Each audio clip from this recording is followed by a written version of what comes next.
بسم الله الرحمن الرحیم. هر څه څخه مخکې تاسو ټولو ګرانو هیوادوالو ته سلامونه او نیکې هیلې وړاندې کوم. له هغه څخه وروسته د ټولنیزو رسنیو خصوصا د فیسبوک له لارې ځینو هیوادوالو د ځینو ناروغیو په هکله باندې پوښتنې کړي. په اکثره وختو کې په دې قادر شوی یم چې پوښتنو ته جواب ووایم د میسج یا د پیغام له لارې نه، خو په ځینو وختو کې د وخت د کمبود له وجې نه په دې نه یم قادر شوی چې د پیغامونو ته جواب ووایم. له هر څه مخکې دغو هیوادوالو څخه بخښنه غواړم. له ځان سره مې فکر وکړ چې که چیرې د عامو ناروغیو په هکله باندې ځینې معلومات سره راټول کړم او د ویډیو له لارې یې له خپلو ګرانو هیوادوالو سره شریک کړم، نه یوازې دا چې هغه یې بار بار کتای شي، بل کولی شي له نورو هیوادوالو سره یې هم شریک کړي. زما په اند باندې لکه څنګه چې د یو ناروغي تداوي مهمه ده، د هغه څخه زیات ناروغ ته د خپلې ناروغۍ په هکله باندې معلومات ورکول دي، ځکه اکثریته بلکې ټولې څېړنې ښیي چې هغه ناروغان چې د خپلې ناروغۍ په هکله باندې معلومات لري، په هغو کې د ناروغیو اختلاطات نسبتا هغو ته چې معلومات نه لري کم وي. نو نن غواړم چې د شکرې د ناروغۍ په هکله باندې خبرې وکړم. اول شکره له چیش نه پیدا کیږي، څرنګه ورباندې پوه سو، او که بیا موږ ته شکره ولرو باید څه وکړو. راځئ په دې باندې اول وغږېږو چې شکره وایي څه ده. موږ تاسې په روزانه ژوند کې مثلا ډوډۍ خورو، وریجې خورو، بوره خورو، هر څه خواږه خورو، اکثریت یې د موږ تاسې په بدن کې په ګلوکوز باندې بدلیږي یا په خوږو باندې بدلیږي، د موږ تاسې وینې ته ځي او بیا د موږ تاسې وجود مصرفوي.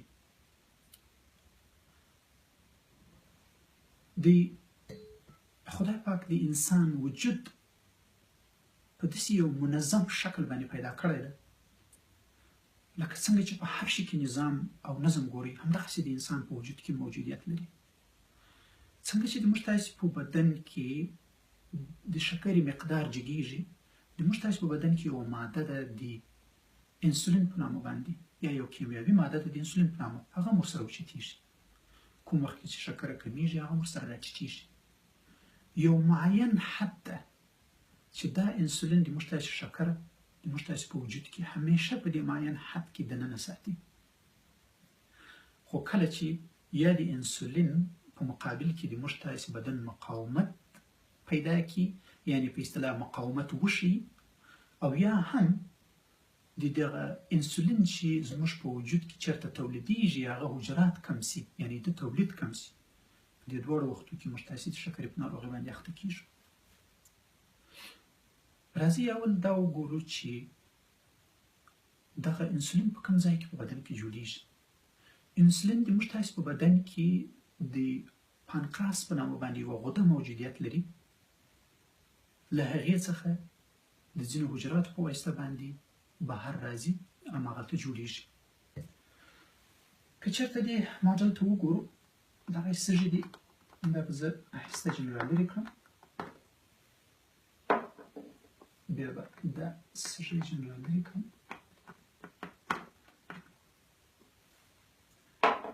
دا ینه موقعیت لري، ینه به رالرې کړم، او دا هم انسانانو معده ده، دا به ځینې رالرې کړم. دغه غده د پانکراس په نامه باندې یادېږي چې د انسولین تولید په دغه ساحه کې کېږي، او بیا د وینې له لارې زموږ تاسې وجود ته ځي، او زموږ تاسې په وجود کې د ګلوکوز خیال ساتي، او څومره چې دغه مقدار جګ ځي دا ورسره جګ ځي، څومره دغه مقدار ټیټ ځي دا ورته راکښته کېږي.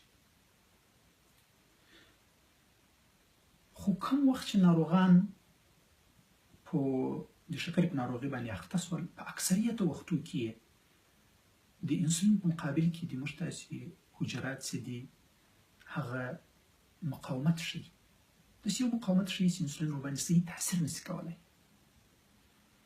اکثر په ډېرو زیاتو وختو کې د مثلا له چاغي او داسې نورو ناروغیو سره مستقیما تړاو لري.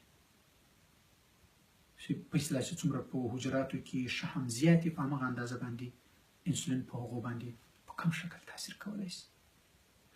دا یو ډېر غټ بحث ده چې په اصطلاح ولې د موږ تاسې په څه شکل باندې دا حجرات له منځه ځي، په څه شکل باندې مو بدن مقاومت ښیي او ولې ښیي، تر اوسه په دې باندې څېړنې روانې دي.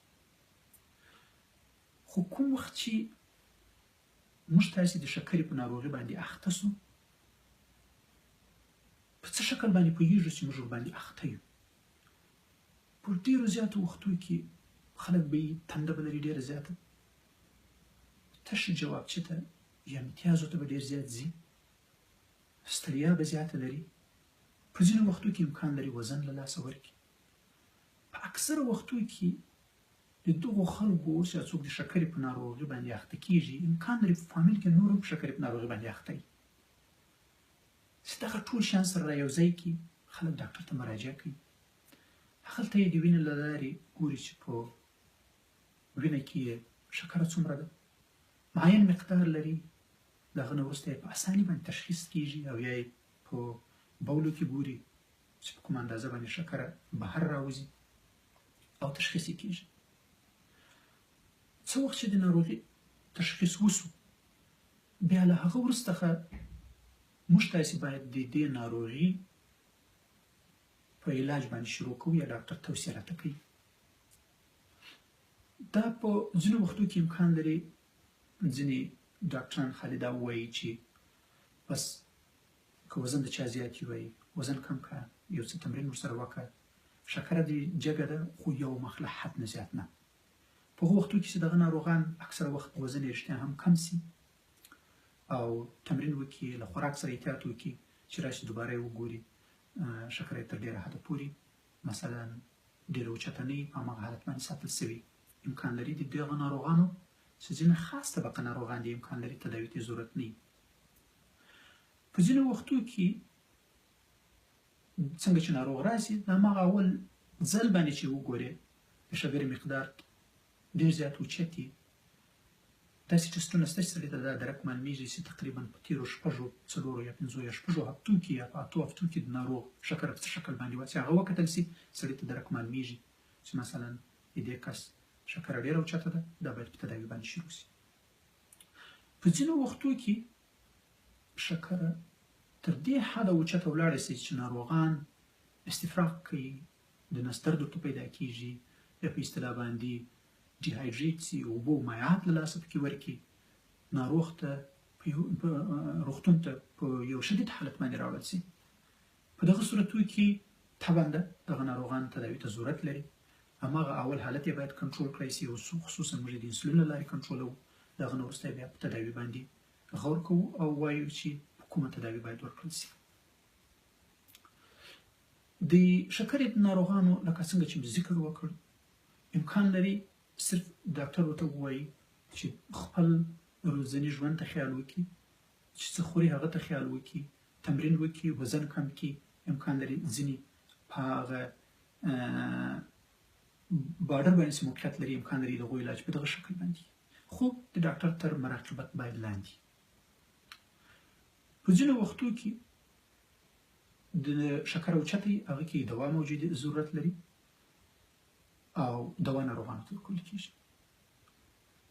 امکان لري د ګولیو په شکل باندې، د ټابلیټ په شکل باندې ناروغانو ته یو یا دوه قسمه ورکول کېږي او هغه ناروغان خوري او شکر یې په نورمال حالت باندې ساتي.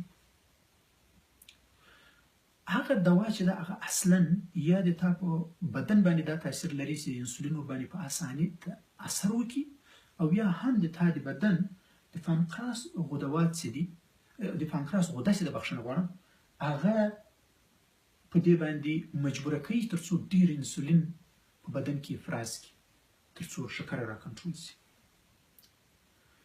لکه څنګه چې مخکې ذکر وکړ، د وزن کمېدل ځکه ډېر اهمیت لري، یا د شحمو کمول ځکه ډېر اهمیت لري، څومره چې د بدن د حجراتو کې شحم زیات موجودیت ولري، په همغه اندازه باندې انسولین ورباندې تاثیر کم وي. نو په دې وجه باندې ضروري ده چې د انسان وزن کم وي او د دې خیال وساتي. او په ځینو نورو وختو کې چې د دې دواو له لارې، د ګولیو له لارې د خلکو علاج ونه شي، یعنې د بدن شکر یې نور اوچتې هغه نور سره راکښته کېږي او یا په دوامداره شکل باندې اوچته پاتې سي له هغه خپل مقدار نه چې هغه کوم مقدار او ورته تعیین شوی ده په هغه صورتو کې بیا ناروغانو ته انسولین ورکول کېږي.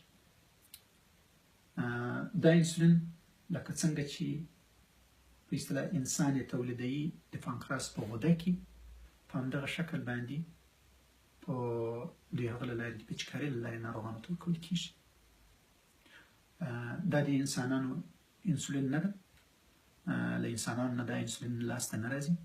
دا انسولین له نورو حیواناتو او همدغه رنګه په لابراتوارو کې تشکیل شوی د هغه له لارې څخه ناروغانو ته ورکول کېږي د جل له لارې څخه د ستنې په واسطه باندې. که چېرته تر ټولو مهمه دا ده چې که چېرته موږ تاسې د شکرې په ناروغۍ باندې اخته یو او خیال یې ونه ساتو څه کېږي. اول خو د شکرې په ناروغۍ چې اکثریت وخت موږ اخته سو له هغه نه موږ ځان نسو خلاصولی، تداوي به یې کوو او که چېرته تداوي وکړو تر ډېره حده پورې امکان لري موږ تاسې ته مشکلات پیدا نه سي.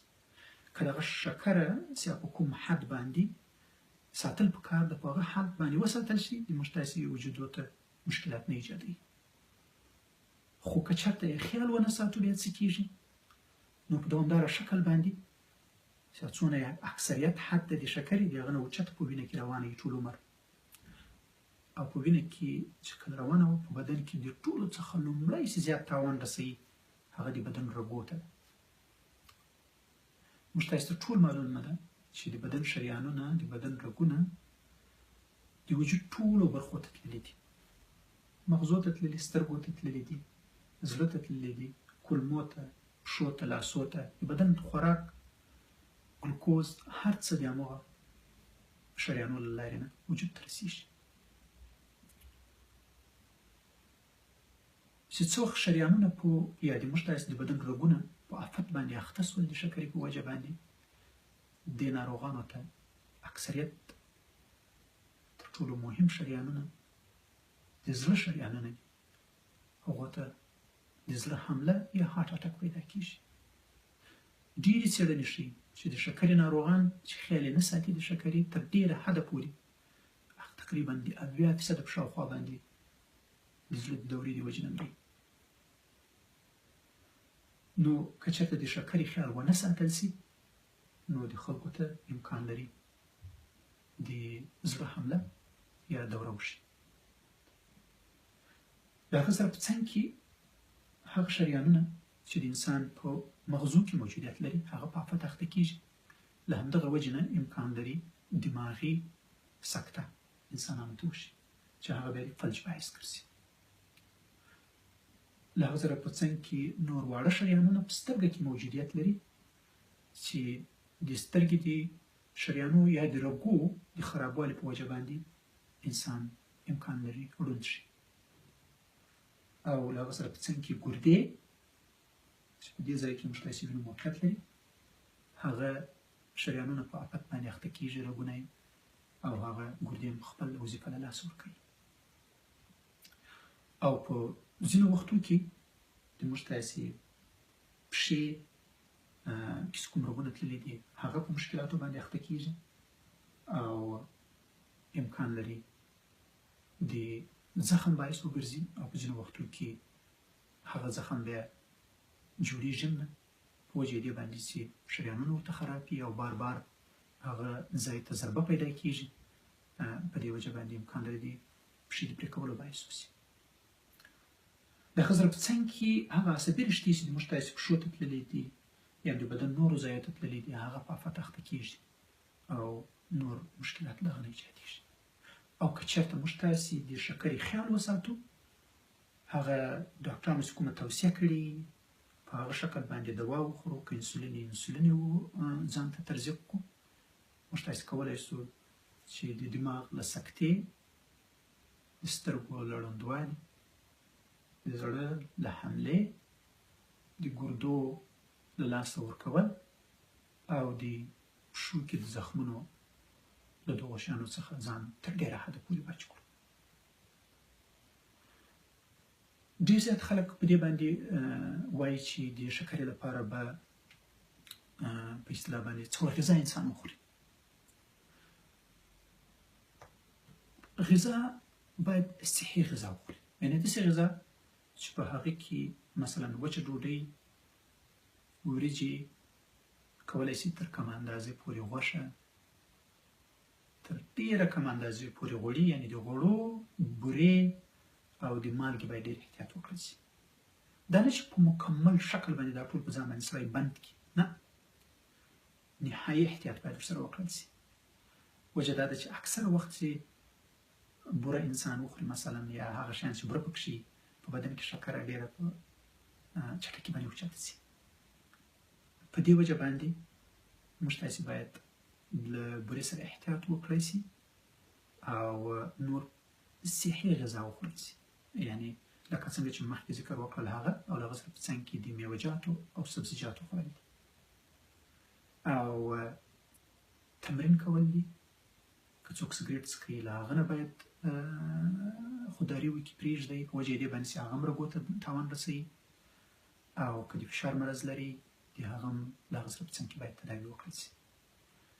نو خدای دې وکړي چې دا معلومات مفید وي، خو بیا هم که په دې هکله باندې نور معلومات د چا په کار وي، کولی شي د ټولنیزو رسنیو له لارې تماس ونیسي، او بیا هم کولی شم چې په دې هکله باندې یوه بله په همدې شکل باندې د ویډیو په شکل باندې معلومات سره راټول کړو او تاسو ته یې وړاندې کړو.